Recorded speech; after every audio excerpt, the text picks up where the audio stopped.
Welcome back to Second Breakfast for our landmark 250th episode. Ooh. We were trying to figure out what to do to celebrate this grand occasion, and we have a list. We have a little bucket list of episodes that we have to do.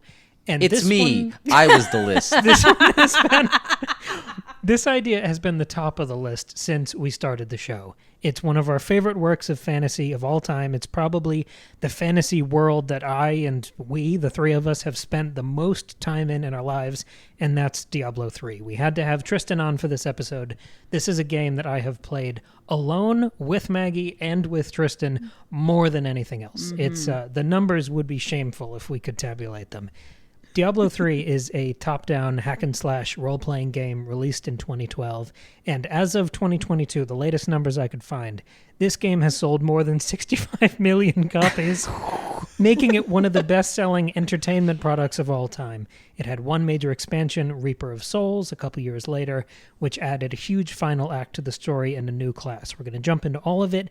If you haven't played the game, if you have played the game and you're watching our YouTube version, Maggie and I recorded a bunch of gameplay of us running through the end game, so that'll be running in the background. You can kind of get a sense for it, but Diablo, it combines the things we love the most, fantasy and horror. It is a dark fantasy story steeped in the arched horror of Christian iconography. It's everything I love.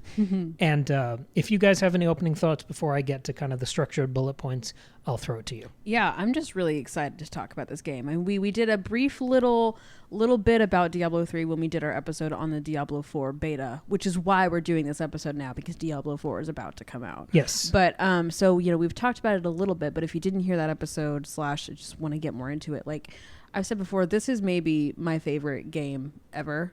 Like it was like my like gateway drug into games because I didn't grow up with games. Like it just was not, video games weren't a thing for me growing up, and so it was like such an important pivotal thing for me, on top of it being this like great work of fantasy horror. So I'm really excited to fully dive in. And you didn't have to worry about moving the camera with the right stick. Yeah, I've got so much to say about the isometric. She doesn't have to aim. I'm so excited to talk all about that. It was very friendly to you when you were starting this journey. It's incredibly accessible. And I'm glad you mentioned Diablo 4, Maggie, because the reason we finally took this one off the shelf and we're recording it, apart from it being our anniversary episode, it's because we're releasing this on the eve of Diablo 4's release. Well, and actually, I'm sorry, I think we're recording right around our 3-year anniversary. Yes, we are. I think May 20th was our anniversary, and today is May 24th. So look at us. So this is a retrospective of Diablo 3, but it's also sort of our exit interview. Because this is the last time we're going to be able to play this game or talk about this game without its big successor, the next iteration of the franchise. So this is sort of in remembrance of the last 10 years that we've surrendered to this game. Yeah. Tristan, did you have any opening thoughts before we dive in? Yeah, no, I mean, and I'll echo what both of you guys have just said about it. It was just such a great experience of a game that was held up over time because of the maintenance and the tweaks that were done and the care that went into making sure that players could continue coming back for new and different content. Whenever I first played this game, I had known about Diablo and Diablo 2 for a long time. But it was my first exposure to Diablo, and it also came at a time like it was right near the end of the first semester of freshman year of undergrad. So I finally had some free time again whenever I was able to play it, and it was just sort of revisiting video games for me because I hadn't played anything outside of co-op games for months to a year plus, and it just really captured my imagination and attention as something that it was scratching an itch that I didn't know was there. And it was really the atmosphere, the gameplay, and all of the settings. It was just all very, very memorable for me. It was all crafted very well. And I think that's why we're still talking about it today. Yeah. I'm glad you mentioned that, and Diablo 2, because Diablo 3, I mean, it was the first one I played of the franchise, so I'm not comparing anything to it. I wasn't disappointed or anything going into it. It was completely Agreed. fresh. Yeah, me too. But as far as I think scope and tone is a good place to start here, because the community at large doesn't love Diablo 3 because it is comparably it's too bright. Exactly. It's bright. Too fun. It's very colorful if you compare it to Diablo 2 or even the betas we've played from Diablo 4. And I get that. I love the atmosphere of those other games that I've now come to love after the fact. But I think the thing, I love that you gestured at this, Tristan, is the variety in Diablo 3. Because looking back on, I've been playing it a lot in the last couple weeks. I've been watching a lot of gameplay just to get immersed again.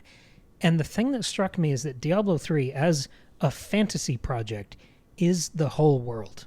In fact, it feels much larger than the whole world, because I feel like it lets me go anywhere I would ever want to go in a fantasy setting, with a tone that is rousing and exciting. And on subsequent playthroughs, even if you're kind of invested in the story and freaked out and there are all these demons running around on the first playthrough, all those subsequent playthroughs, all the times I played this game with both of you guys till like 2 or 4 in the morning, all of that becomes so fun and almost campy.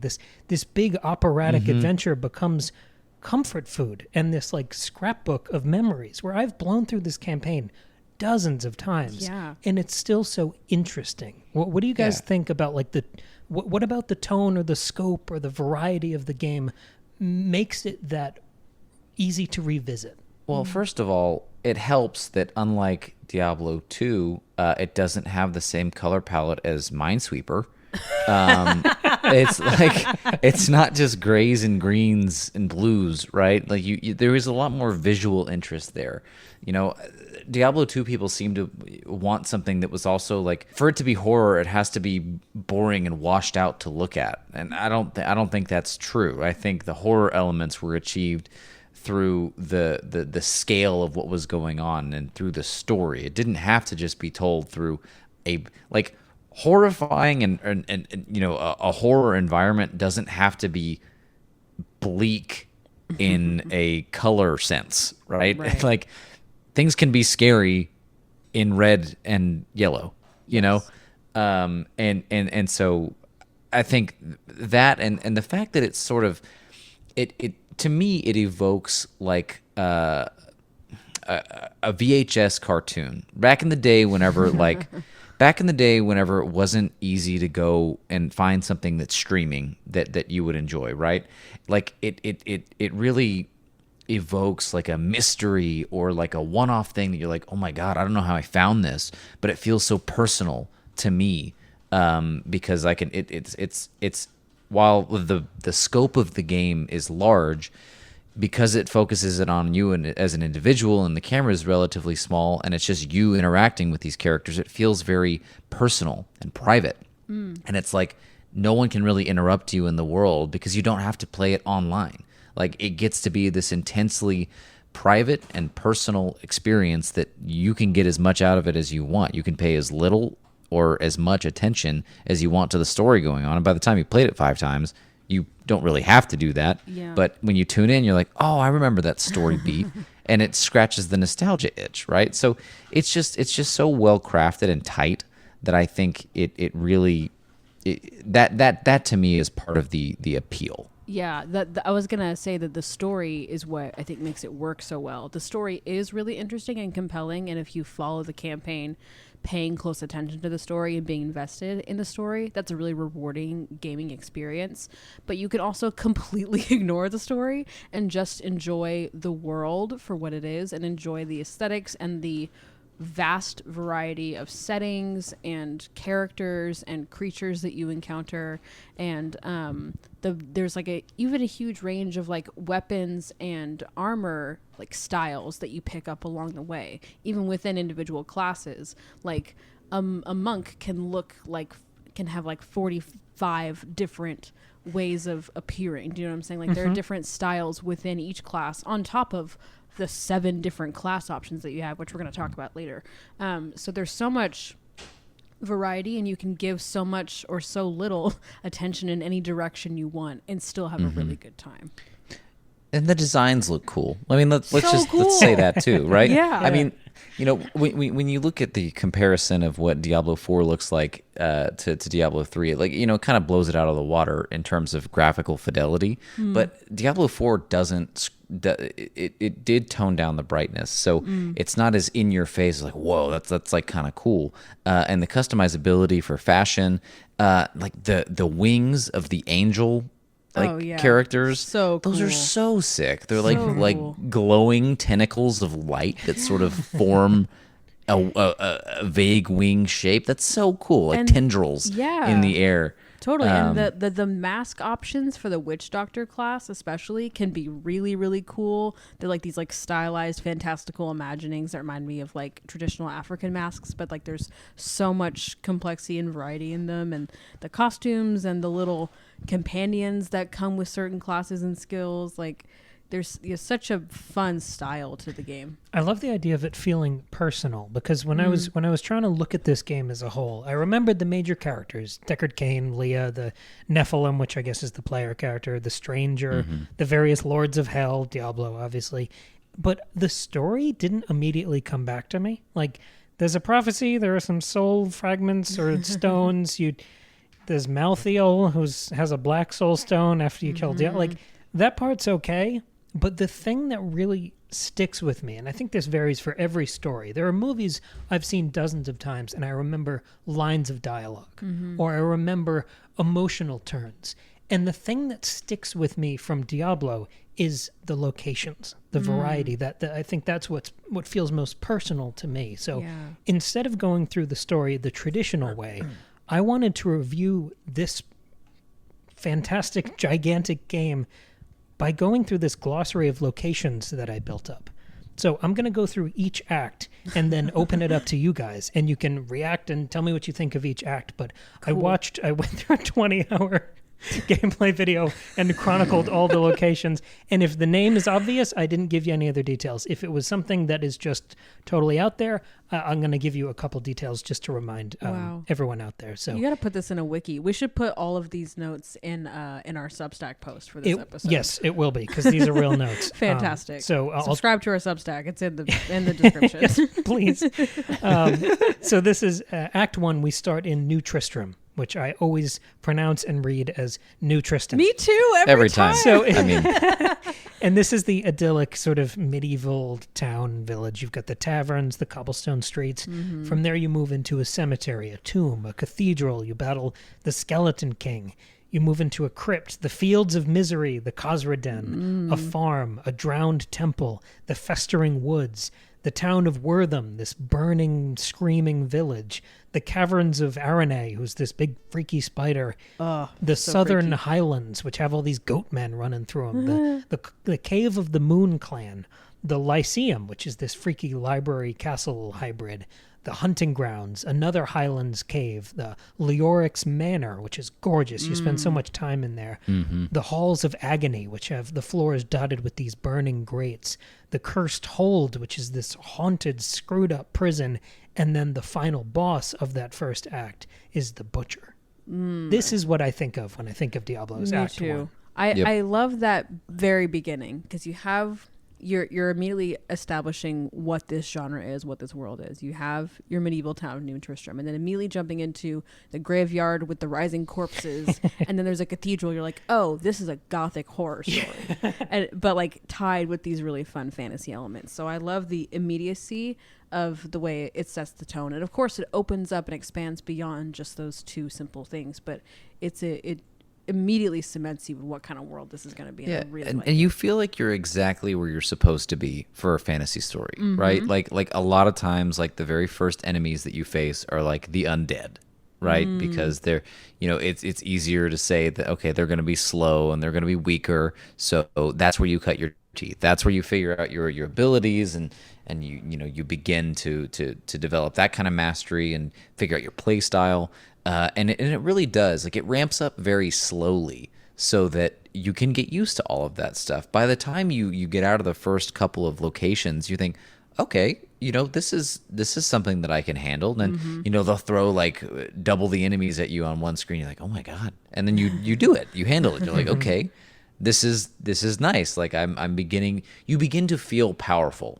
Totally. Right? And it is like, it is the perfect first act to an RPG. And I don't think that Diablo 3 would be nearly as popular as it is or as it became if Act 1 wasn't enjoyable. Totally. Yeah. And I think when we talked about the scope and variety, there's such delightful variety within Act 1 alone. Like, the other acts are very different from Act 1 in their own wonderful ways, but like you've got the like dungeon crawling cathedral like Act 1 has temple everything. thing, and it's got, but it's also got the wilderness, and it's got the town, and like it in the graveyard. Like it has all these different types of settings, and there's a lot that happens plot wise. You have to battle a lot of different types of creatures, the spiders, the skeleton king. Like there's so much in Act 1, and it makes you really excited. Like you complete Act 1 and you're like, that was Act 1. Yes, like, it kind of felt like a full game. Like Tristan, it does. You said you used the phrase captured your imagination.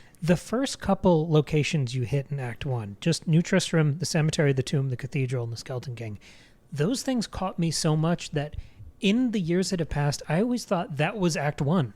It's so like expansive in my mind. Segment. Yes, it feels like I lived in those spaces. I know every nook and cranny of those locations. It always felt like that was half of the game. I think if you hadn't said that just now, I would have thought that the end of Act 1 was the skeleton king. I know. I had to check my notes like 3 times, making sure the butcher was the end. Is this pretty real? Cool. That's pretty cool. So Act 2 picks up in the Chaldeum Bazaar. Chaldeum is the new city you move to.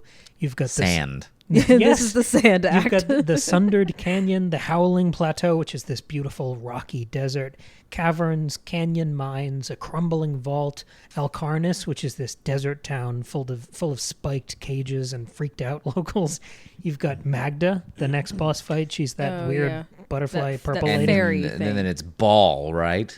What's his name? Oh, I don't know. Belial. He's It's 2 Belial. away. 2 away. You're very Okay, close. okay. Then we moved to the city of Chaldeum. We were in the sewers. We go through all the different lanes of the sewers, the flooded causeway. I do like the sewer bit. That Yes. part's fun. The Dalgur Oasis, which is this foggy blue rainforest area. Yeah, that bit's cool too. The cellars. We go into the Forgotten Ruins. The ancient waterway, which has all these channels and aqueducts and freaky things crawling around in there. The desolate sands, which are full of bones and these huge fossils and rib cages. We move into a hidden vault, a cave of the Betrayer, which has spiders and worms, and it looks like Dune with like the sandworms popping out of the walls. Yeah. You move into Terminus, which is the most fantastical location yet. It's these cloudy, dusty bridgeworks with these bright red lights, stairs and walkways and demons. You get these color-shifted shadow realms. You battle Zoltan Kuhl, who's this ally who turns into a villain, and then you have to move back through the corrupted causeway and Chaldeum. His name always bothered me. Really? Zoltan Kuhl. Like really? Like Cool. You're gonna make his last name Cool? And It was pretty silly. you move back through Chaldeum in the palace, and then you battle Belial. Who's the Ah, Lord it of was Lies. Act 2. Okay, Yes, I was right. and that's the finale. Well, I in our Diablo 4 beta episode, I was like, Act 2 sucks. It's all the desert. Like that's like 5% of this act. Yes, Like I'm yes. so wrong. The bits in the desert, like at first, the desert setting is very interesting because it's so different from what you saw in Act 1. And this happens a lot in games. I mean, Mario did this, right? You have the sand world, right? And so, it's not that unusual to, to veer off into this very different type of setting, but it got a little old. And some of those, like, I don't even know what you call it in a game like this. They're not levels, but those Biomes? sections like feel like environments. yeah, you're just like, oh, there's just so much sand, man. But then there's so much other stuff going on. So I don't know why I get so hung up on the sand because there's all the causeways and everything. I agree with you though. I mean, it feels kind of samey like once you start like grinding at parts of Act 2. But I think the virtue of Act 2 is that you begin to feel actually you've gotten most of your abilities by now, and you're starting to find some synergies and like really feel strong. Yes. Like in your character, because when you first start it, right, the difficulty jumps up because the enemies are they take a lot more to kill, and you're like, geez, how am I gonna keep up with this? But then by the time you get that and you cross that hurdle, you're like, okay, and like as the wizard, right, you unlock I think it's disintegrate at that Yes. by that point in time, or there's some extra ability that you get with disintegrate, but that I recall, and I remember using it a lot by that point. Yeah, that's true. That is a really good moment for your skills. I remember, Yes.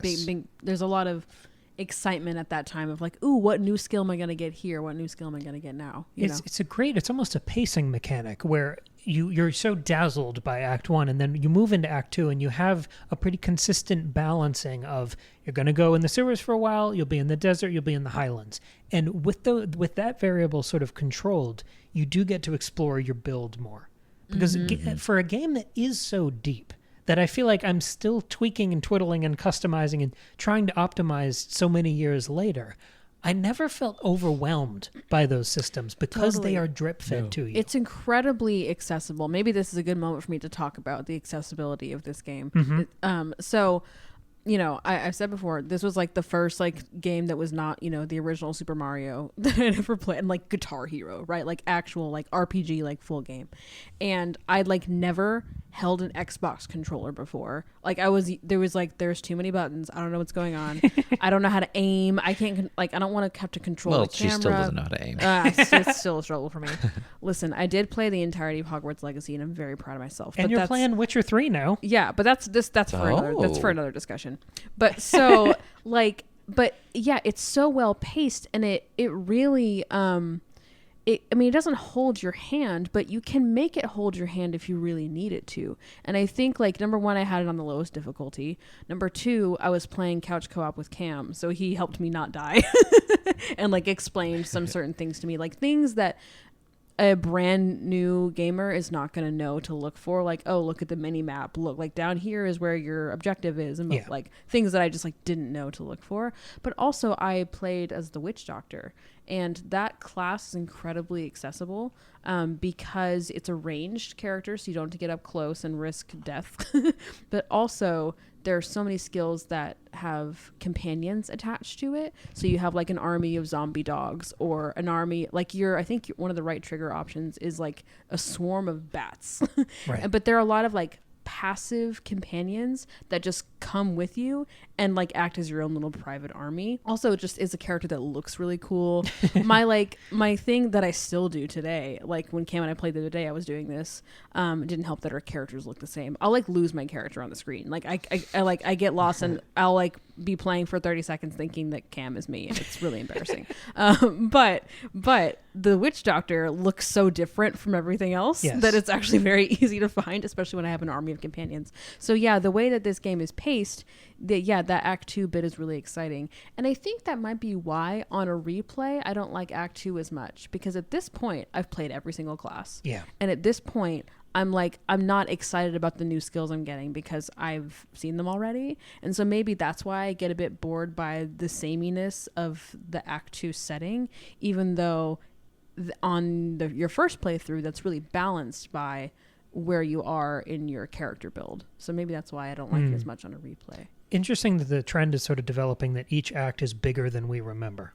Yeah. And more varied. Absolutely. Is that about to be true for Act 3? Well, I think Act 3 kind of ramps back up to where Act 1 was, where I find it much more punchy than Act 2. Because the Mario comparison is so apt, because I feel like that is the skeleton underneath every game. I mean, I keep wanting to call this World 1 and 2 and not Act 1 and 2. Right. You think of Act 1 as like castles and stuff. Act 2 is deserts and stuff. 3 is water. Well, 3 is the snowy one. And every Mario game has a set There's of always an ice penguin snow level. And you get the penguin suit and you get to slide on the ice. So Act 3, we start in Bastion's Keep, which is, I mean, such like a Game of Thrones name. I really like that as the landing page. Yeah. This is the one where you're like under siege. Yes, right? yes. Like It's so you're on cool. these snowy castle walls. You've got to go through this armory and stronghold, through the battlements, into stone fort, and then you dive into these keep depths where you go into barracks and blacksmith fires are surrounding you. It's such a good change of pace from Act 2. Yes, it is. Yeah. You're going through bunkers, open battlefields that are snowy, that have huge demons way bigger than you've ever seen before. Catapults across bridges into frost caverns. A place called Racky's Crossing, which is a bombed out outskirt of a castle, and bridges that are falling apart in front of you. So cool. You get this huge towering boss called a Siege Breaker Assault Beast. You run through a battlefield crater with spiky lava crawling beasts. You go through all these levels of the Tower of the Damned, which has chains and demons and these descending circular stages. You go through the Heart of the Damned, the Heart of the Cursed. You face this boss called Cydia, I think, who's this huge freaky spider lady. And then you spiral all the way down as things get redder and darker and more brutal into the Heart of Sin.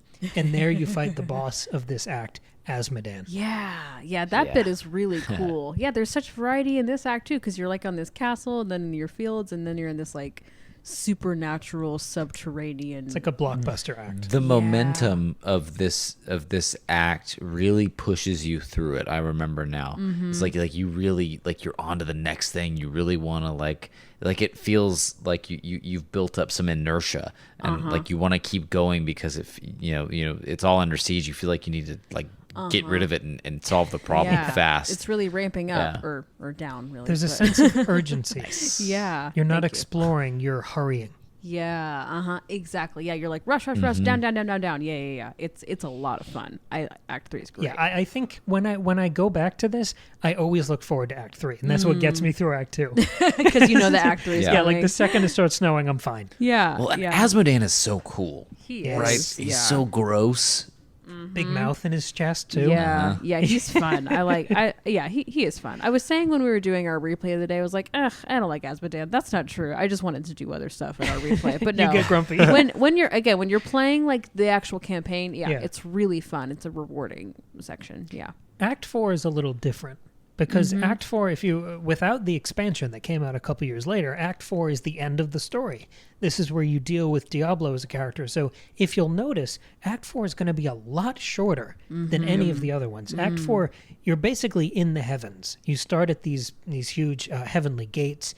You go through the... I want to talk about the cutscene first. I remember the beginning of Act 4 the most because that's where, like, Leah, who has been your sort of companion and guide and home base person, man in the chair, from the beginning, she becomes the vessel for Diablo, right? And it's this crazy twisted thing. And like once it happens, you don't ever get that character back, right? That she's gone. Yeah. And it twists Diablo into this like sort of androgynous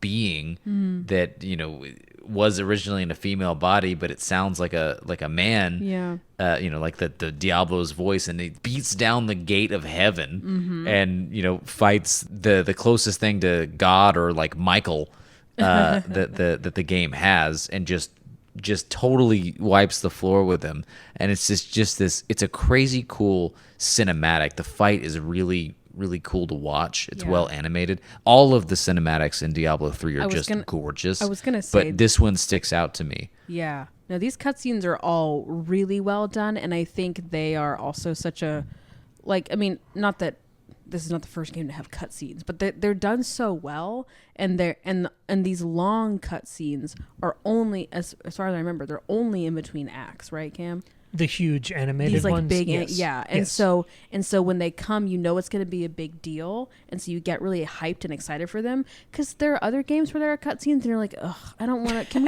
we just keep going? Yeah. But these are only in between acts, and they like propel the story forward, and they get you re-hyped to like re-enter this game and like become part of this really cool story. And yeah, you're right, Tristan. The one going up into Act 4 is really, really cool. It's such an escalation. Yeah. For this being Yes. sort of the final stage of the base campaign. You're going through the heavens, the gates, the gardens of hope, the library of fate, these hell rifts that open up, the holy Yes. sanctum you have to run through, and then you enter this realm called the Silver Spire, which to bring us back to our Tolkien days, it feels like a dark Erebor, full of these impaled angels and gigantic machines. You run through the Crystal Arch, and then you finally fight Diablo. And interspliced with that final boss fight, you have the Shadow of Diablo, where you're bouncing into this shadow world where the colors are all different. Your skills almost feel different. Everything's right, backwards, yeah. and you have to fight these bosses in tandem to get to the big finale in Act 4. Yeah, I forgot all about that. I forget about Act 4. Yeah. It's very brief, I think, compared to compared to the other ones, and you spend so much time in just a couple locations. Totally, but I love the innovation of the with the Silver Spire. Yes. That's what it's called. Yeah, like that is, if it's what I'm thinking of in my head, that's such a strange like setting change up, and like the aesthetics are totally different, but it's not like you feel like you're playing a new game. It just I mean, it's meant to be this whole other world, like out, you know, in the heavens, right? Outside of the earth you've been on.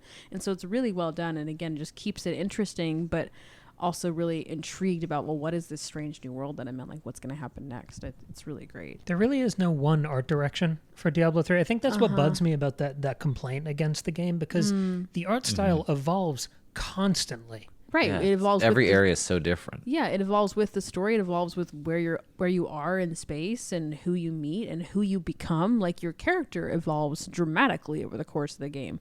And I think my favorite act, I mean, I might be biased, I don't know, but after all this time, I think my favorite act, beyond the sentimentality of Act 1, I really love Act 5, if you guys want to jump into that. Oh, Let's yeah. do it. So we start in these freaky woods outside of this rotten town. We run through the Wolf Gate, this cathedral, cellars, and then we enter the city of Westmarch, these streets that are dotted with these pale blue lanterns, cobblestones, and these soldiers that are animated by this freaky white blue smoke, and then they turn into demons before your eyes. You have to fight your way through this town. You end up in these plague tunnels. Yeah. And the courtyard, a brewery, a villa, a smuggler's warehouse, these lived-in parts of a town. You end up in the cemetery with knotted trees and skeletons dotting out at you. A dungeon, a prison, secret Templar strongholds, a repository of bones. You're really getting metal here towards the end. A wooden tower, another boss fight against Urzael, the guy with the, when you're in that small rectangular area, it really feels like you're trapped with this huge kind of Goliath demon. You run through ruins and a blood marsh. You take this long passage to a place called Corvus, this dark green rocky area, a winding cave, a warren, these paths towards the Corvus ruins where you're again surrounded by blue magic and dimly lit stonework. Into a great hall, you fight Adria, who's another freaky spider lady. Yep. You go through the heaven battlefields, a portal to the realm of the banished, which is this yellow, mountainous, poisoned, gnarled area, back through ruins and hideouts into the Pandemonium Fortress, which is the ultimate pale blue magic bridgeways, all of these portals dotting these floating rocky ledges. And then you fight Malthael with those skeletal magical wings. And that's your finale to the campaign. Okay, yeah, you're So right. Act cool. 5 is the best one. That's pretty cool. I love the town at the beginning. They're like overrun. What did Yes. you? Westmarch, Yeah, like that bit is really, really cool. And I think, like, I mean, the nature of this is that you end up playing Act 5 the least, because if you're playing through the campaign, you don't always finish, you know. That's exactly what I was thinking. And so, like, I've forgotten about this, but I remember, so, you know, I played this game a couple times through with Cam, and Cam had already played it 1,000 times. And so we didn't pay much attention to the story, because Cam was like, yeah, skip. And I was like, oh, but I want to, okay. And so a few years ago, I think this was like during like deep COVID quarantine, like Cam was finishing his master's. I was like not doing anything. Like I was just like bored at home. And so I played through the entire campaign and like did not skip a single moment of dialogue, like paid attention to the story. And so I remember when I got to Act 5, I was like, I don't remember this part of the story at all. And this is amazing. Like, I thought it was so cool, and I was really excited by it. So yeah, I'm a big fan. I mean, like the angel of death. Ugh, Like, so and he cool. doesn't carry a scythe; he carries sickles. Yes. so cool. So it's such a great like character design or villain design, and I mean, how edgy. Right? Right. Like, you have to go fight the angel of death who turned evil. It's incredible. Yeah, instead of just another demon or another bigger devil. demon. Ooh, yeah, like that's Right. so much better. Because Yeah. you said this was an expansion, right? Yes, Reaper like, Souls. What an amazing thing to add on. Like it's not just here's another fun little it's an additional act that's bigger than the previous act and has, I kind of think, a cooler villain and a cooler story. And again, it's an entirely new art design. Yeah, right. Yeah, but it still works. It's not like I'm playing a Yes. totally new game. Yes, Like it still works. It fits within the kind of geometry of the world, but it makes it so much broader and deeper. Well, and it was just it was the escalation that made the most sense, right? Like, how do you get more evil than or more of a scary villain than the devil, right? The ultimate evil. Right.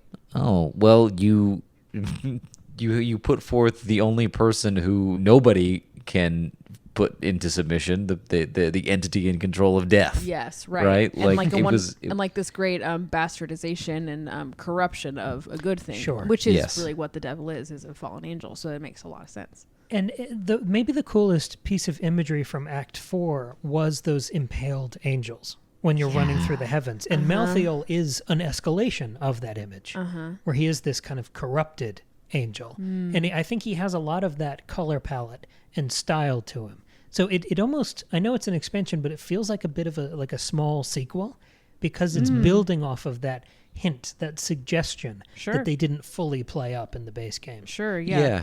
And it, you know, it really further illustrates that as much as binary as this game can feel, with like evil and good sometimes, right? Angels and demons, things like that. It's never that simple. But this really drove that home. He's like, well, you know, this happened whenever, you know, we were trying to do it, you know, the angels way. So and you know, he's one of them, so he's like, well, that didn't work. I'm going to take things in my own hands. And you can see where the corruption would come from. He's not just an evil character. I don't recall him feeling that way. I recall his, you know, him having like a fair justification for, you know, why he was doing what he was doing. Yes. You know, like, so it was just pretty cool. And you know, just at this game at large, what it really like sparked in me was, with all of the religious iconography and then playing with certain tropes and things that we're supposed to know, it really made me think about that, like the duality of good and evil, and what that really means. Who really is good? Who really is evil? Is anything inherently that way? And the idea that, you know, you're a Nephilim, you know, born of both. Right? That is just such an edgelord thing to make up. Like that is like the quintessential D&D character, right? Where you're just like, oh, he's got this crazy storied past, and you don't know who his parentage is. Well, it turns out it's two crazy warring factions or races, and he's the one. You know, like it's such a fun. It really leans into something that could feel really campy and tropey, right? And it played with it, and it took itself seriously in a way that it was able to tread new ground and something that could feel trite. Totally. And you see that, I think that comes through also just in the way that things are named, and like the weapons you pick up will be like, I don't know, the destroyer of, I don't even know, like the damnable hell fork of Eden. Yeah. Yes, like they're ridiculous names, and the same thing with like the other gear you pick up, and also all these names of these places you just outlined, Cam, and all the different acts. Like it's over the top, and it could be really silly, but it is taking itself really seriously. Like, yeah, your abominable, you know, hellfire Scarf. axe can do real damage, and is like actually really cool, and like adds this extra thing to one of your skills, and it's awesome. Like so yeah, I like that you classified it as taking itself seriously, and I think that's really essential for a good horror story or a good fantasy story. So yeah, it's delicately tuned, where there's enough provocation to catch your interest. The throbbing hell axe of anger, like what does that mean? Yeah, but it's cool, and I want to use the freaky throbbing hell axe. That's cool. Like it catches your interest, and then it pulls back. Yeah, and you have enough room to graft whatever you want this character to be. Like, as varied and huge as this world is, like the magnitude that I've just tried to lay out with those 5 acts, take that complexity and now multiply it by 7. Because this game you can play with 7 different classes. Totally. And each of those, you start as a class with a certain look, a type of weapon, a type of kind of skill or damage output. And then throughout the course of the campaign, you have 60 levels of each character with unlockable skills and perks. And then after that, you have endless paragon levels where you can tune up different stats in the end game pretty much forever. Yeah. It gives this game an accessible complexity where you can tinker and maximize your build forever. And even if you're playing it on and off for 10 years, it feels like you're making a real investment in this character that you see come back to you. You see it pay dividends. And with each class feeling like it's constantly refreshed by that chase and lure of, I have a new skill coming. Oh, I just found a new legendary, some unique, overpowered weapon or piece of gear that plays to your strengths, or if it has a perk for a certain skill that you use all the time. Right. It changes. I mean, it can really change the whole game. Yes. So I want to walk through these classes individually with kind of our thoughts, our experiences, our feelings about these classes. And then we have a little game that we're going to play about the classes. Oh, okay. So the first class, and my favorite and first class, when Tristan he Sherpa'd me through this game the same way I did to Maggie, I was the barbarian. That's the first class. And he is a brute. He has a huge hammer, he has huge weapons and huge armor. He's only melee damage. You have to be in the thick of everything. It's the most brutish, loud, exciting dopamine type character, and I still go back to him every time. Yeah, it's a good one. I think I've only played the Barbarian once, and I didn't like it. But we have really different preferences. Yes. But I totally see why you like it, and you always you get really excited when you do the There's one thing that he does where he's going really fast. What is he doing? He's doing it. Yes. Well, I have this certain pair of axes where I can dual wield them. Yeah. But I've upped the attack speed so high that he's just swinging his arms constantly. It looks so funny, but it's awesome. very cool. It's very and it cool. builds up hatred. That's the mana that Yes, his character that's builds. Hatred. So he's Pretty metal. He's going nuts, building up hatred, screaming. He's also got this skill where he can do a leap, right? Yes. He can leap to the enemies at hand. So it's just boom, boom, boom. It's very, very cool. It's very loud and crunchy. It's nice. The next character, unless Tristan, do you have thoughts on that barbarian? No, that was always your territory. I stuck to mostly ranged characters Right, throughout it. Yeah. The next class is the Demon Hunter. Now And I think that was my original character. Oh. Let me take it from here, Ken. Yes, please. All right.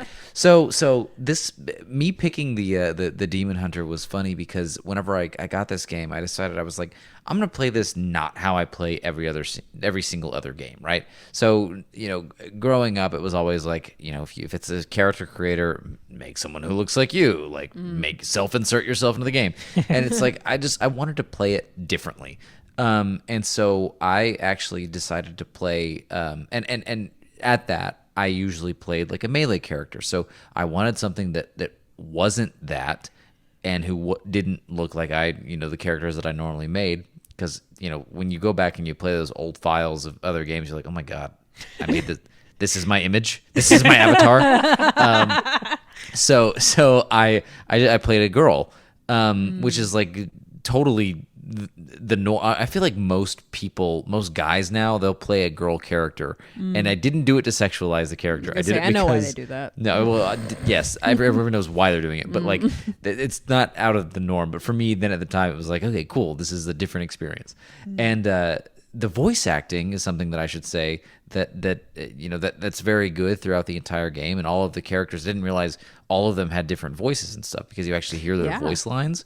That was an extra level of immersion. So each one has a male or a female, and so there are, amongst 7 characters, you've got 14 different voice actors who are playing the main character, which most games simply don't have that budget. And it was really cool. It's really cool to see that. But specifically with regard to the Demon Hunter, she just felt so, and I feel like the canon version of her is a girl to me because she has a tragic backstory of family being killed, and she wants to avenge that stuff, and her skills just feel so fast, and she's so like light on her feet, and like you can take out characters like a football field away before they can even get to you. Yeah, and pretty cool. that game, you know, kiting, meaning like making enemies follow you, and then you know, getting in your hits once you've built up enough distance or whatever.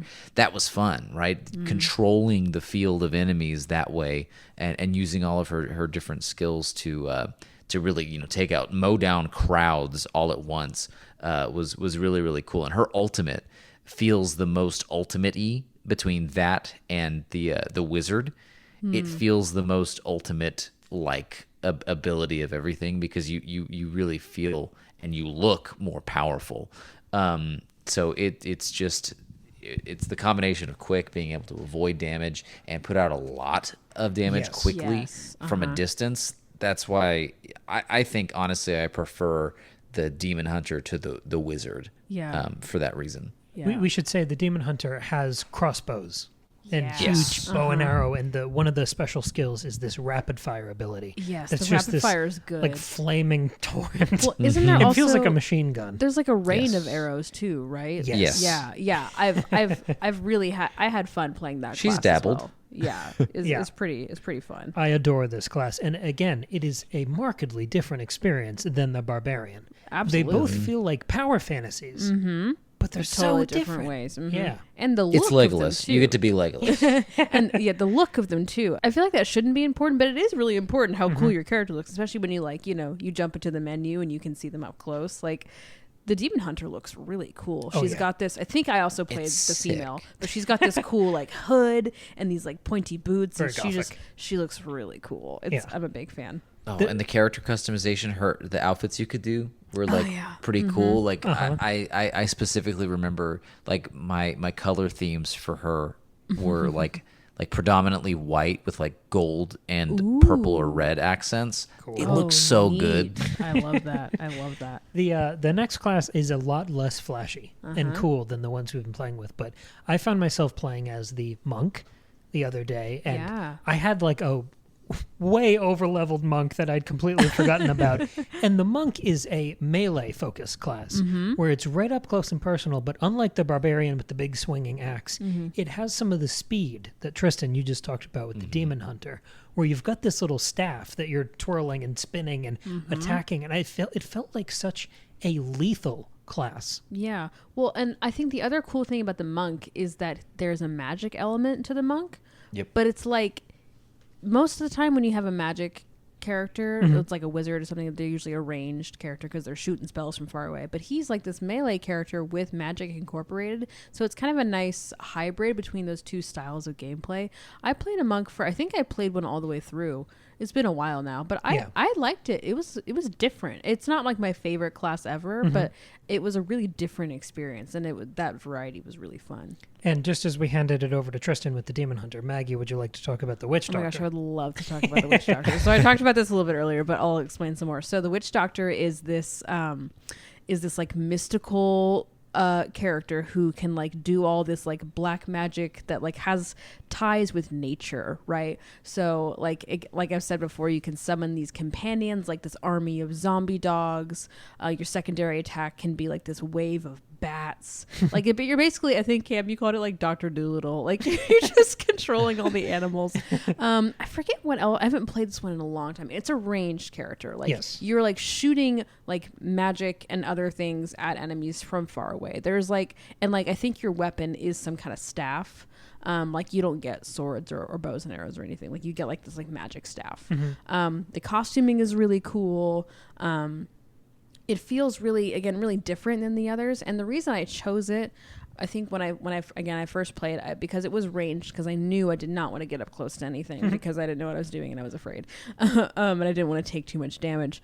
But also I was like, this is like just looks really cool. Like seeing the costume opportunities, like the cool masks, and like you're wearing these, you're not wearing like your typical Western fantasy costumes. Sure. Like it's a really different type of character. I really enjoyed it. Now I have since replayed with the witch doctor, and I didn't like it as much because now that I'm a much more confident gamer, I like melee characters and I like getting up close. And I found myself frustrated that this is like, it's really only a ranged character. And I got kind of bored by that. So I would say if you are like new to gaming or you're new to this game, and you just want to like kind of be, and you like want to be ranged, this is a great class to do. But if you want to be all up in the action, it's not the one for you. But it's really fun. I had a good time with it. Also, I just liked being able to summon my army of zombie dogs to follow me around and keep me safe. They're a huge part in like keeping, like they do a lot. Sure. Some of the other classes where you have companions, I feel like they don't do much, but the witch doctor companions, they do a lot. is awesome. The next class is ranged as well, and I know this is the class, Tristan, that you used for the Diablo 4 beta, but what do you think about the wizard in Diablo 3? So that was probably my second favorite class behind the demon hunter. They play very similarly, but with the wizard, you're using staves and wands and an arcane focus to pump out really high damage spells. Resource management becomes really important there because your most powerful spells are going to use a lot of your like mana.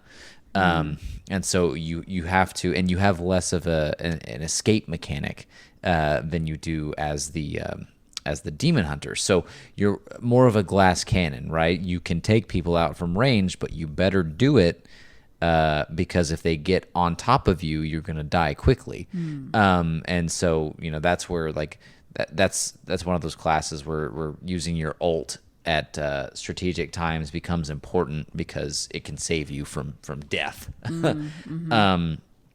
But you really, when you get like a really big hit off of one spell, you go, holy shit! You have the power to just do that. Is cool, and you can feel that sort of potential in the sorcerer class in Diablo 4. Cool. The reason I like the demon hunter a little better is because the skills that you have, they feel a little more tactile, right? So like it's like cause and effect. You are attacking them and you see it happen. You see their health get mowed down and stuff, and you have like a feel for how your weapon is impacting that. Your damage output. And like you've got consistent DPS, damage per second, that you can watch happen. As the wizard, you have that from a couple of abilities, like the disintegrate spell and things like that. But because it's like abilities that have to be conjured or come out of like left field or something, it feels less hands-on and punchy than the demon hunter does, but it's still just a wonderful class to play. It's very versatile because you can do a lot. There's a lot of crowd control things that you can do with the wizard that you can't do with the demon hunter. So there's probably a higher skill ceiling involved with like using your abilities in different ways. I like the way you described that because I think I need to give Wizard a second chance because I've tried it and I found it kind of boring, and I think it's because I just wanted it to be a Demon Hunter. And I think if I let that go and try to lean into what are the possibilities of this class, I think I could have a lot more fun with it. Well, I specifically recall when you get Disintegrate, whenever you can play it a little bit more like Demon Hunter at that point in time, the class feels like it opens up to me. Okay. And it like that's when I really felt like its potential. Okay. Disintegrate is the right trigger, just that kind of blaze of energy. Yes. Yeah. Okay. Yes. Because Maggie and I played Wizard together. We both played Wizard characters. Yeah. And we ended up just kind of leaning on that right trigger in a lot of the encounters. We were playing on I think one of the Torment difficulties just to kind of level up quickly. Just to see what happened, And maybe we didn't explore the builds enough. Maybe. I think what I've also discovered about this game is that if you're going to do couch co-op, it's so much better if you're playing different classes. You gotta. Yes. You gotta if you're play playing the different same ones. class, it gets really dull. I don't really, I can't really articulate why, because like if I'm playing by myself, it obviously doesn't get boring. It's balance. It's having a ranged and a melee, so you don't feel like you're competing for every kill. You have to be complementing each other's styles. You can be good at the thing that you do. Right. Like Witch Doctor and Barbarian, unmatched combination. It's an amazing combination. If Crusader's the next class we're going to talk about. Spoiler. Barbarian was the first class I played, but I think Crusader's the one I really fell in love with because he has the brutish melee focus of the Barbarian, but his ultimate is these spinning hammers that you can load up with all of these perks. You have this just radius of damage exploding around you while you're doing damage with huge swords and axes. Yeah. I feel like as a solo player, that's the character that I find the most gratifying. I was gonna say, I think Crusader is my favorite class now. Like I have an attachment to Witch Doctor, but like if I'm gonna play the game now, I want to play Crusader because I think, and this is the class that I chose when I did that full like pay attention to the whole story, play the whole thing through by yourself. I played Crusader. That's the character that I played with in our run through the other day. That the footage that you're watching right now, if you're watching YouTube. And because I feel like there is a mix of range and melee. I mean, it's a melee character, but there's a lot that you can do, like in a ranged way, like with the hammers, like you're talking about, Cam, and like the shield bash, where it can like kind of push you forwards really quickly. Especially if you add the rune where it like goes out in a cross, like it goes out in 3 directions at once. Like that's really cool. And I just think that this class, once you find, I mean, you do this with all the classes, but once you find the right combination of skills that like work together really nicely, I think it works so well with the Crusader. It's like the shield bash or the hammers, and then it's the flaming horse.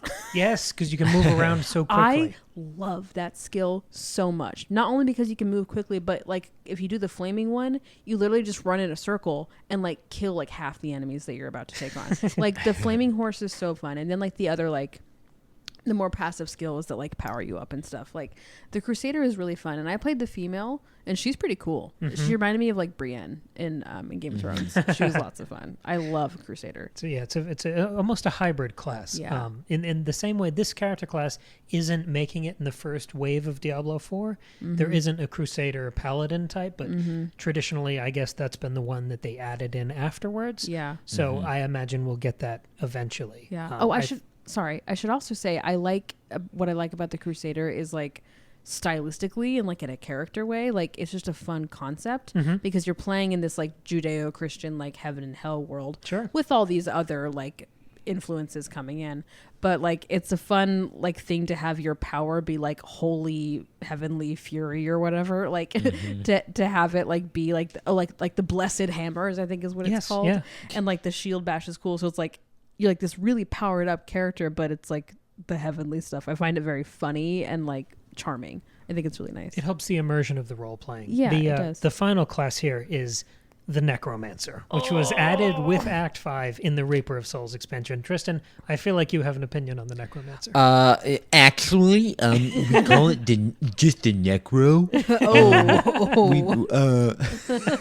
So that's Tristan's Reddit impersonation. Yeah, that's actually. But no, so that's the class that I played most recently. Of all of the classes, if I was just going to play by myself, that would be the most comfortable class to play to do it, because you have everything at your disposal. You can take out waves and waves of enemies in Torment or Torment 2 on your own with no worries because of just how like powerful the skills that it has are. You can literally explode. So you can kill an enemy, and then you explode their corpse. And that does so much damage to all of it. It says AoE damage to everything around it. And then when those die, you can sometimes use those corpses. So it's like you just chain together these once you get a couple of kills going. Now you have to get those first couple of kills going. Otherwise, you can get overwhelmed. But if you front load that, it really, there's also another like corpse skill where like you can use that corpse as like a you just shoot it at somebody like a spear and it homes in on them. Yes. It's insane. The damage output that you can do with like relatively little mechanical skill, just slamming down circle, is insane. I haven't played Necromancer in a long time, but it's coming back, and that is a fun class. I think it would be a lot, like it was fun by myself, but I think it would be even more fun playing it with another person. Just to like be in those instances of just a ridiculous. You can have an entire screen full of little minions that you've got, or you can have like a giant grotesque Titan-looking thing that's just all fleshy and disgusting. Oh yeah. It's like a golem. It's like a flesh golem that fights for you. So cool. There's a lot of cool little perks to that class. That's the one I started most recently too. That's funny. it's I should note that the exploding corpses skill is not an ultimate that you have to wait 30 seconds for on a cooldown. No, it's pretty early on. It's a primary skill. Yeah, it's So every build is about that, and then Coming you out have, swinging. you have cooler abilities on top of that. Yeah. So yeah, it's by far the most metal class, and it does feel like a cherry you place on top of the cake at the end. yes. If it had launched with the Necromancer, I feel like the game would have hit the ceiling too early. Oh, Yes. sure. But yeah. it's perfect for those replays. Damn and it! I gotta go replay this game with Necromancer again. I think I gotta do that. That's the issue about talking about this game. And I'm like, Makes you wanna oh, go play it. well, I'm just gonna do that only for the next 3 months. the little game I wanted to play was to ask Oh. us, when you think of, we'll start like this. When you think of Tristan, what class from Diablo do you think of? Are we just talking like personality, or because it's kind of unfair? Because now I know what he likes to play. The entire no. It has nothing to do with his preferences. Oh, I'm It's so sorry. How you see him. It's how you see him, and I'll repeat the classes. It's barbarian, demon hunter, monk, witch doctor, wizard, crusader, and necromancer. I see. Can you go first? I gotta think about it. You've had time to think about this. Well, Why don't you I go think first? I think the current Tristan sees himself more as the wizard. Maybe that's Yeah. informed by me knowing what he played in the beta, but Well, right. the first time I ever played this with him, he was the demon hunter, and that is so grafted into my head that I see that as his truest self. Yes. I see the hood. I see the hooded eyes, him doing the Aragorn Sure. thing, walking with his shoulders up. I think he is the demon hunter, even though he may want to be a wizard. He's the hunter at heart. Oh, okay. Yeah, I could see that, because I was thinking he might be like what he was saying earlier. Tristan, you were saying that the wizard can do great crowd control. Mm-hmm. I'm thinking that works for you. You like to work a crowd. You like to Yeah, that's true. So I think did that officiate a wedding. Shout out to Adam and Emily. There you go. As a wizard in costume. With a crossbow. Yeah, I actually, I was, I had a wand that I blessed the marriage with. Ah, yes. With that long hair that the male Yeah. wizard has. No, yeah. I did the whole thing in an accent. Yeah, perfect. No, yeah, I could see that. Yeah, I mean, I think, yeah, you want to be that demon slayer really bad, but I kind of actually see you more as a wizard. So kind of the reverse of what. Split personality. Yeah, because honestly, because this is me just being mean, but the demon slayer is cooler, and I think Oh, the wizard is so less she can't cool. give me that. So you Okay. want to be demon I get slayer, it. but you're really just the wizard. I get That's it. what I'm gonna say. Okay. So how about Cam will forever in my heart be the barbarian. It doesn't matter. Nobody can tell me any Oh differently. no, me too. why? Okay, good. It's just the truth. I don't know. It's just I who you can't are. I can't explain that or verbalize that to you. But like you didn't help. So for those in the audience who don't know, when Cam began to experiment with facial hair, the initial dart landed on Yukon Cornelius. It sure did. I'm sure we've all seen the claymation Rudolph movies. That guy. I'm the putting- lumberjack with the red beard. There's a from specific that show. photo. I'm gonna put it in our Substack. You guys Okay, can see it's it. important. The people need to know. The people need to know. But since then, it has grown into something way better. He's got a great beard. It's a strong beard, right? And so that's what I can't. If I'm imagining, like, if I'm just pasting his face onto like some fantasy character, it's not working for me unless it's anybody other than like, I mean, unless it is a barbarian. I'm just leather straps, maybe a loincloth. Yeah. He's got an axe in each hand. Yeah, It's a great visual. Well, you like to be in the thick of the action. You're an active person. You don't like you are not passive in any way. I mean, you're a kind person and you're polite. Like you're not an aggressive asshole. But you don't sit idly by. You like to be in the thick of the action and you have strong opinions. Yeah, I think barbarian really accurately that's good for you. See, I'm sitting here doing the math, and if I see Tristan as a demon hunter and he sees me as a barbarian, we are Legolas and Gimli. It's all making sense. Perfect. I love that. And what Fantastic. about for Margaret? Is there a Hobbit class? Well, yeah. We've got the that's- the barbarian, the demon hunter, the monk, the witch doctor, the wizard, the crusader, the necromancer. Now, I'm gonna give Maggie Crusader. okay, Oh, okay. Yeah, because I mean, we've been around Maggie when she gets passionate about something. Recently, I guess it's been birds in the Witcher episodes. Well, there's an interesting bird. Maggie's menagerie. But you know, any time that I've ever seen Maggie get like passionate about something, she cannot stop it. It is like it is in her. It eats her away, and she must spew it out Yep. at everybody else, like she's preaching. It is a divinely ordained, justified. It comes through whenever you turn that on. I don't think you do it on purpose, but I certainly don't know. I would note that Maggie's laugh during that description was a few octaves lower than her traditional laugh, because there is a darkness to Margaret. There is a cruelty of vengeance. Mm-hmm. She, at heart, below the hobbity exterior. Yes. You're the necromancer, exploding corpses and raising skeletons. Yes. There's a joy, a cruelty, an 80s metal hairband element to you.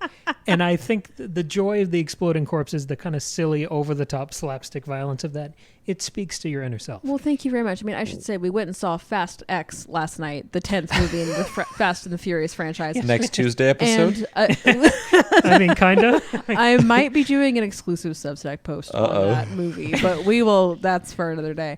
There were a lot of people in that theater. No one enjoyed it as much as Maggie did. I was joyfully laughing when the child shot torpedo bombs at random people and killed them. Like a 10-year-old just killed people, and I thought it was the funniest cackling. thing. You were covering your mouth cackling Oh to my the gosh, movie. I was having so much fun. It was so, ghoulish. Yeah, I think you're both on the right track here, and I feel Wow. really complimented and understood and seen. Thank And you those very are much. on pretty opposite ends of the spectrum Yep. too. So maybe Maggie is the Nephilim. Maybe that's the takeaway here. contain multitudes. Perfect. We've talked about how expansive this world is, having these 5 huge acts and having 7 wildly different ways to play them. And I think in a way of almost wrapping up here, I want to talk about replay value, because if we're calling this a retrospective, and we're talking about the 10 or 11 or however many years we've spent with this game, replay value is most of the time we've spent with it. We've been experimenting and twiddling, playing with a friend, and finding all the different combinations of classes and skills. And this game, maybe more than any other I've ever played, is built for that.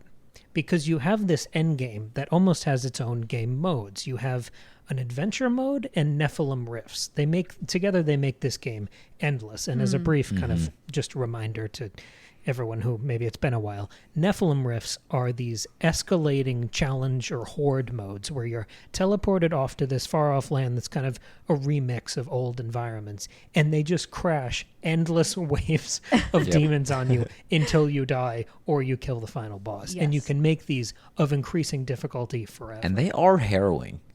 Yes. And those were the ones that kept Tristan and I up so late in undergrad, because you'd invest in this thing like it was a Monopoly game, and you'd be locked in for hours. And it's life and death. You can't abandon the team. Of course not. Truly. But adventure mode is maybe, I think, the crowning achievement of this game, where you remix all of the best encounters, the best boss fights, or you have to clear this room of towers falling down and demons portaling in.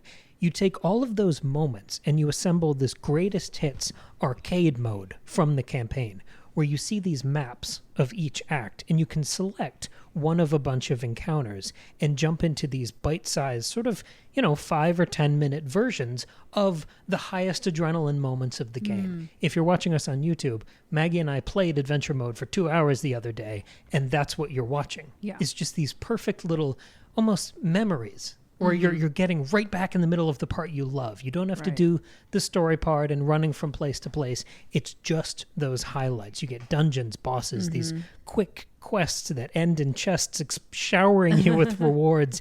It's incredibly rewarding, and I think it makes this easier to revisit than, say, if you have a Lord of the Rings box shelf, a box set on the shelf, and you have to watch 8 hours of a movie. Like it's unique in the world of fantasy to be able to pinpoint and revisit direct moments that get you so excited. And just jump right in. Well, and what's also Yes. great is that you are, at that point, you have played through the campaign, and so your character is pretty much leveled up. Like you haven't, like you said earlier, Cam, there are obviously all the Paragon levels that you can, achieve and add on to. But you're not like, if you go back to Act 1, you're not playing at the skill set you were at Act 1. So you're like, I'm going back in, but I'm like leveled up, and so you can just like take it on and enjoy it rather than like struggling through trying to level up. So it's really fun. It's fun to re-explore and re-experience those areas with a totally different set of skills at that point, especially if you went back to Act 1 or 2. So yeah, it's a lot of fun. Is that how you like to interact with the game now? It depends. I mean, if I'm like, I'm just in the mood to play Diablo, then I'll pick a character I already have. I'll do a bounty or something. Yeah. But if I'm like, I want to like play Diablo, I'm gonna start from the beginning. New character. Yes. New character. Yes. Yeah. 100%. That's way more fun. And I mean, it's a much bigger investment, obviously. So it's like, if I just want to play 20 minutes of Diablo and like maybe not touch it for another 6 months, then I'll play a bounty. But if I'm gonna like play it like how I kind of want to right now, then I'm gonna start over with the necromancer and I'm gonna play the whole campaign. How about you, Tristan? Speak to that more. Yeah, no, absolutely. I mean, at this point, I mean, the way I played it most recently was following one of the betas for Diablo 4, and I was like, I need more. So I started a new character, and I had never played the necromancer previously, so that's why I started that one. Oh. And the ability to revisit in that way, and like Maggie said, I think you hit the nail on the head. There's two different ways you can go about it, right? If you really want to play the game, right, you're going to start a new character. But if you're just like, I want to scratch the itch, I want to kill some things, do a bounty or do a Nephilim Rift or something. But the replayability of the game is just it's such a testament to how long it's been able to continue. Right, Yeah. that's the reason, is because you can play it in so many different ways, and by any metric, there's a million different ways you can play it. Right, even from the character that you choose, you're going to hear a different voice every time. 14 different times. Right, yeah. There's just such a breadth of experience that you can have. Right, no one person is going to have played everything out of this game. Yeah. In every single way that you can do it, and I think that is like that is the achievement of this game. Is they have made something that is a AAA title that requires so much money to go into and to pull off correctly whenever it's a main story. There's only one way you can really do it, and whenever that's not what you want or what you're into, that's it. That's the only way you can play the game. But this way. Every experience is different. It's very personal, like we said at the very beginning of this episode. Everyone's experience is their own, and I think that is just such an important thing, and why you've got a fan base that is so rabid about these games. Totally. And it's why it's stuck around for 10 years. I was gonna say this game. It's just it's so impressive. This game is 11 years old, and like it's still so fun to play, and there are new ways to play it every time you replay it. You're not just playing the same thing over and over again and getting better and better at that one thing. You are basically playing a new game every time. I mean, with the nostalgia and the things you're used to, but it's a new experience each time, and that's what's so fun, I think. I don't have enough good things to say about where this game ended up. And I mean, really, Blizzard knows that this is their cash cow. This is everything for them now, because when's the last time a StarCraft game came out? Yes. Yes. How many people are playing Overwatch 2 right now? Yeah. Like, they need, like, Blizzard's reputation has been staked on Diablo. Yeah. Their entire reputation and standing and the direction that they go in now is riding on Diablo 4. Because no one really liked Diablo. What was the mobile one? Immortal, yeah. Didn't even touch it. No, I didn't. Yeah, no way. It made a lot of money. Yeah, but that's because it's a mobile game with microtransactions. That's why. Right? Yeah. And for the future of gaming, Diablo 4 needs to do really well, because if the lesson that they learn is that Diablo Immortal did really well and made a lot of money with reused assets and no soul, they're not going to keep making Diablo 4s. Right? They're not going to keep making the tentpole games because they can be so hit or miss. Right? And so I know that we valued this experience so much, because it's really something that we connected with, and it's something that we can talk about like a fond memory, right? Because it's a shared experience that we have.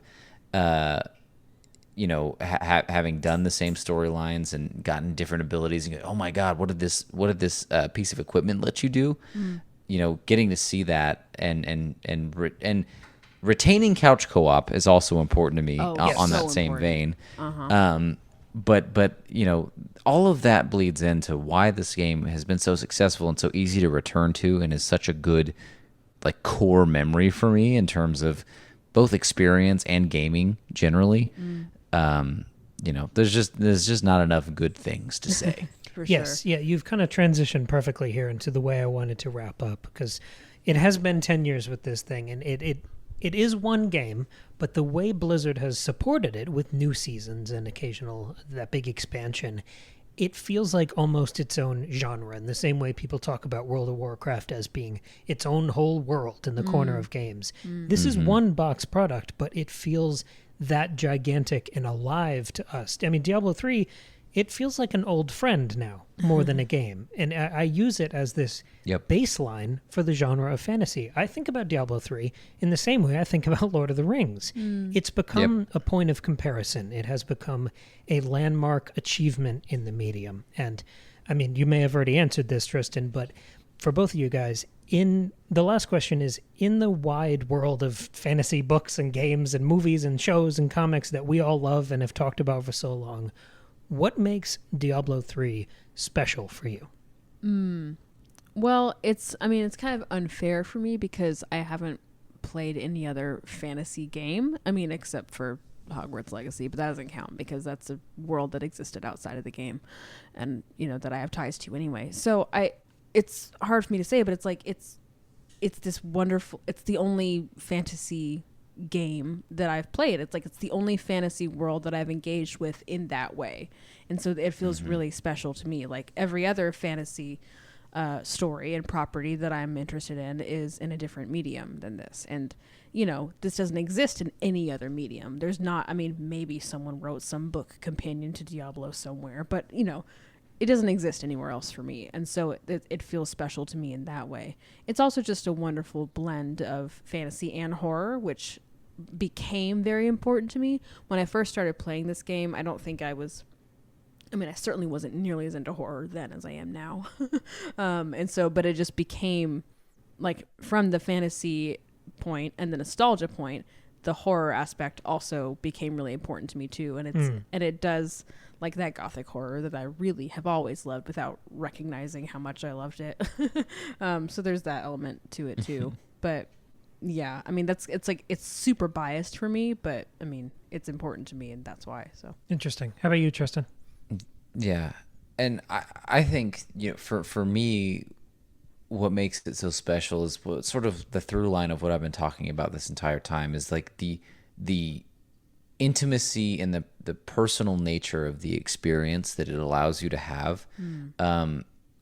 Games like this, really like AAA RPG games, sometimes have difficulty making it feel authentic. Like, yeah, you get to like make your own character or whatever, but usually that character doesn't talk, or you've got between 1 and 3 voice lines that you can choose from, 1 and 3 like voice actors that you can choose from, and they don't even say anything. They just make you can have the gruff one or the young one. Like it's like that's pretty much the depth of how you can customize things outside of the visual aspect, which really doesn't end up meaning anything. But for Diablo 3, you were able to, like, they were able to strike a balance of customization and scripted dialogue that was different enough for each character to feel unique and special, and as if you were on that character's storyline, right? Your storyline in that instance. Even though you were doing the same tasks, it felt differently motivated enough to feel almost like a different game. And it lent it a different tone to each mission whenever you knew how your character was personally motivated to do it. Totally. And you got to tailor that And so I think they pulled that off really well. Whereas a lot of games that offer you customization in terms of the types of character, they can't go that deep, mostly because they don't have the budget to do so. Right. In tailoring and crafting an experience that, though you're on the same rails, feels different each time. Totally. That's a great point. Like, I like the fact that you can't customize like what your character's facial structure looks like.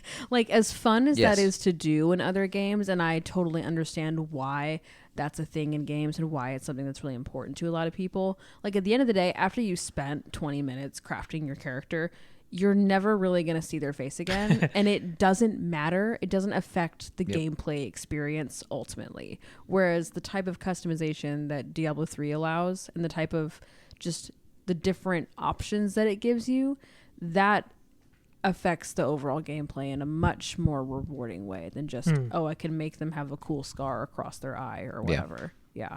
When I wrote the question, I didn't have an answer for it, and I was kind of daunted by it. But there's something you said, I think it was one of the first comments on this podcast, Tristan. You mentioned how personal the game felt for you. And I've been chewing on that, I think, since you said that, because the thing that makes Diablo 3 so special for me is personality. And it's not just that it gives you space to fit your own sensibility in there, because I'm thinking of a game like Skyrim, which I think most gamers, most people, they're two of the most successful fantasy products of all time. Most people would consider Skyrim a much more infinite game, where you can go anywhere and do anything and tell your own story. It's open world and And that's true. So I guess you could call that a more personal game. But when I think of Diablo 3, I think of the personality that it has. Yeah. Because I have almost no affection for Skyrim. Yeah. But when I was running through those locations of each act, it was hard not to get excited because there's such variety, there's such color and life to it. Where it has its own personality that it's bringing to the table, and it pulls back just in time where I can bring my energy and passion to this world. My imagination can be inflamed, and I can run away with that. And with the couch co-op ability, I can express my personality and kind of share this thing with another person, whether it's Maggie or Tristan or... it's mostly just two of you for 10 years. I was like, who else would it have My two friends. Back and forth forever. But it becomes something that it's part of a friendship. It becomes these shared references and experiences. If you're on the Crusader and you need to get over to where the battle is happening, you hit the X button or the square button and you scream horse and you run over there. And then you're there in the middle of things. And it has such deference and expression of personality that it feels so familiar and fresh and alive. The game almost feels excited when you come back to it. Yeah. It's not just I'm not riding the momentum of my own memories. It's like the game always wants to show me something. Right. Yeah. Yeah. Some little treasure goblin running through a bounty I've played 100 times. I do like the treasure goblins. It's And all new. I always feel a deep, compelling need to capture it, even if my character is like perfectly leveled up and I don't need anything else. I'm like, if I don't catch this you treasure, must. If I don't catch this treasure goblin, the world will end. I have to catch it. Like, it's just in his little Yes. It's so much fun. It's so fun. Little things like that. The cow level. Have y'all ever gotten to the cow level? Yes, I have. Okay. Yeah. So have I. It's so much fun. It's so much fun. Yeah, the little things like that make it especially exciting and Yeah. It's just a wonderful chunk of time we've had with this. It's a retrospective, it's an exit interview, and I've just had the best time in this world. And I love that it's not going away.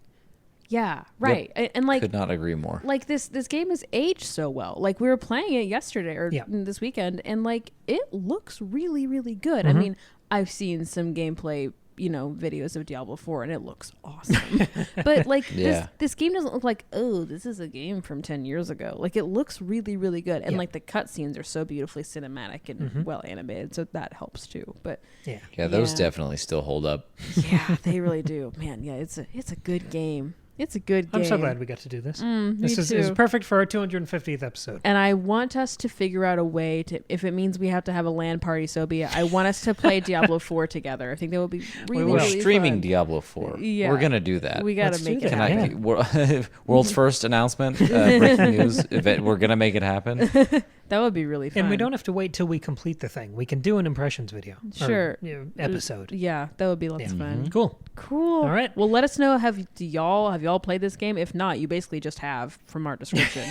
But tell us what you pretty think much. about it. Are you excited for Diablo 4? Are there other games that are like similar to this that maybe we haven't heard of that we might want to try? Let us know. We've been covering the world of fantasy and horror and all different works of art for years. You can get bonus episodes on our Substack. You can get all sorts of stuff over here on YouTube. I was going to say, if you're just listening to this episode, really go watch it on YouTube because you'll get to see us playing. We've been putting a lot of work into that lately. Yeah. We have the social media. All of the links are in the bio. Don't worry about that. But yes, go play Diablo 3. Please do. Stroll down memory lane, blow up some corpses, ride a horse, have some fun, and grab some friends because the couch co-op is really one of the most magical parts of gaming. Truly. All right. Awesome. All right. Thanks, everyone. Bye.